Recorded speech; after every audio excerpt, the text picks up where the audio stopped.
लता और प्रशांत की कहानी। तुम्हें कितनी बार बताया है, मेरे तैयार होने से पहले मेरा नाश्ता तैयार हो जाना चाहिए। शादी के 25 सालों बाद भी मुझे क्यों बार बार एक ही बात बतानी पड़ती है?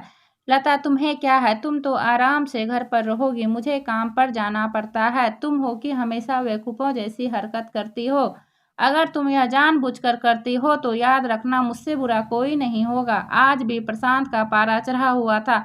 इन कटु शब्दों में अपना गुस्सा उतारते हुए, गीला तौलिया कुर्सी पर फेंकते हुए गुस्से से लता की तरफ देखने लगा। लता के लिए प्रशांत का यह बेवजह का गुस्सा कोई नई बात नहीं थी। वह महीने में 3-4 बार ऐसे ही लता पर बरस पड़ता था। पहले पहले लता उसका विरोध किया करती थी, लेकिन जब कई सालों तक प्रशांत में कोई बदलाव नहीं दिखा तो लता ने खुद को ही बदल दिया। अब प्रशांत के कुछ भी कहने से लता को कोई फर्क नहीं पड़ता था। प्रशांत की हर बात वो चुपचाप सिर नीचे झुकाए सुन लेती थी। शादी के पहले 5 साल तक लता ने पूरी कोशिश की थी कि प्रशांत को बदला जाए, लेकिन फालतू का गुस्सा करना और बाद में लता को भला बुरा कहना, यह मानो जैसी उसकी आदत बन गई थी। कोई भी वाद विवाद होता तो प्रशांत सीधा लता को बोल देता, अगर मैं तुम्हें अच्छा नहीं लगता तो क्यों नहीं चली जाती अपने मैके, क्यों रहती हो मेरे साथ? इतना सब कुछ होने के बावजूद लता प्रशांत के साथ रहती थी, क्योंकि उसे अपनी बेटी की फिक्र थी। वह जाती भी तो कहाँ जाती? बूढ़े हो चुके माँ बाप को इस उम्र में परेशान करना वह नहीं चाहती थी। समाज और लोग क्या कहेंगे, यह भी तो उसे देखना था। वह इतनी पढ़ी लिखी भी तो नहीं थी कि खुद जाकर कोई नौकरी कर सके और अपनी बेटी का पालन पोषण कर सके।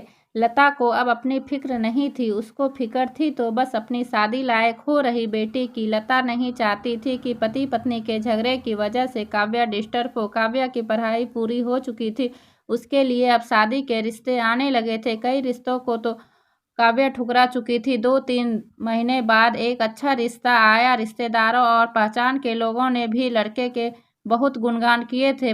प्रशांत एक शाम अपनी बेटी के पास बैठकर उसे बताने लगा, काव्या बहुत अच्छा लड़का है, पढ़ा लिखा है, बड़ा घर है, बहुत अच्छी नौकरी है। ऐसे रिश्ते बार बार नहीं आते। बेटा, इस बार मना मत करना। काव्या अपने पिता से ज़्यादा बात नहीं करती थी, शायद डरती थी या शायद नफरत करती थी, लेकिन आज वो अपनी पूरी हिम्मत इकट्ठा कर बोली, मुझे अभी शादी नहीं करना है पापा। मैं नौकरी करना चाहती हूँ, खुद अपने पैरों पर खड़ा होना चाहती हूँ। हाँ तो उसमें क्या बड़ी बात है? मैंने लड़के से बात की है, वह तुम्हें किसी बात के लिए नहीं रोकेंगे। तुम शादी के बाद भी नौकरी कर सकती हो, वह तुम्हें नौकरी के लिए परमिशन दे देगा। काव्या बोली, मेरा नौकरी करना या ना करना उसकी परमिशन पर क्यों डिपेंड रहेगा पापा? काव्या ने पूछा। मैं कह रहा हूँ ना, तुम्हें किसी भी चीज़ की कमी नहीं होगी। ऐसे रिश्ते बार बार नहीं आते हैं, इसे ठुकरा मत, बहुत खुश रहोगी तुम वहाँ। प्रशांत बोला, पापा क्या मैं उतनी ही खुश रहूँगी जितनी मम्मी इस घर में खुश रहती है? काव्या ने तंज कसते हुए कहा, आज तुम्हारी जबान कुछ ज़्यादा नहीं चल रही है। प्रशांत गुस्से से आंखें बड़ी करते हुए बोला, पापा मुझे शादी ही नहीं करनी है, क्योंकि शादी के बाद अगर वह लड़का आपके जैसा निकला तो मैं क्या करूँगी? मुझे आपके जैसा जीवन साथी नहीं चाहिए, जो बिना बात के मुझ पर हमेशा चिल्लाए। मुझे कुछ भी अपनी पसंद का लेना हो तो 10 बार सोचना पड़े, कहीं वह नाराज ना हो जाए। मेरी तबीयत कैसी भी हो तो उसे परवाह ना हो। रोटी थोड़ी सी मोटी बन जाए तो घर सर पर उठा ले, उसकी चेकबुक ना मिले तो मेरा ही दोस्त निकाले, हर छोटी मोटी बात पर मुझे मायके जाने के लिए कहे। काव्या ने अपना दिल खाली करते हुए पापा से सब कह दिया। प्रशांत का गुस्सा 7वें आसमान पर था, लेकिन उसके मुंह से एक भी शब्द नहीं फूट रहा था। वो काव्या की बातें सुन रहा था। काव्या उतना ही बोलकर चुप नहीं हुई। आज पहली बार वह अपने पापा के सामने इतना सब कुछ बोल रही थी। पापा, आपने माँ के साथ हमेशा गलत व्यवहार किया। आप अपने ऑफिस का गुस्सा बिना सोचे समझे माँ पर उतार देते हैं, कभी इस बात की परवाह भी नहीं करते। उन्हें कैसा लगता होगा? आपकी बातें सुन सुन माँ के अपना स्वाभिमान खो दिया। प्रशांत आज पहली बार अपने किए बर्तापों को महसूस कर पा रहा था।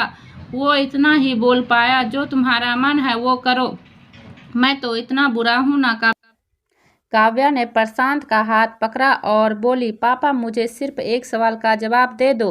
क्या आप चाहेंगे कि मेरा पति आपके जैसा हो? अगर आपका जवाब हाँ है तो कर दीजिए मेरा रिश्ता आज ही, और ना है तो मुझे आत्मनिर्भर बनने दीजिए। प्रशांत कुछ भी ना बोल पाया और वहाँ से चुपचाप बाहर चला गया। आज उसे लता के सामने जाने में शर्म आ रही थी। चलते चलते उसकी आंखों से आंसू बह रहे थे। प्रशांत आज से अपने आप को बदलने का निर्णय किया।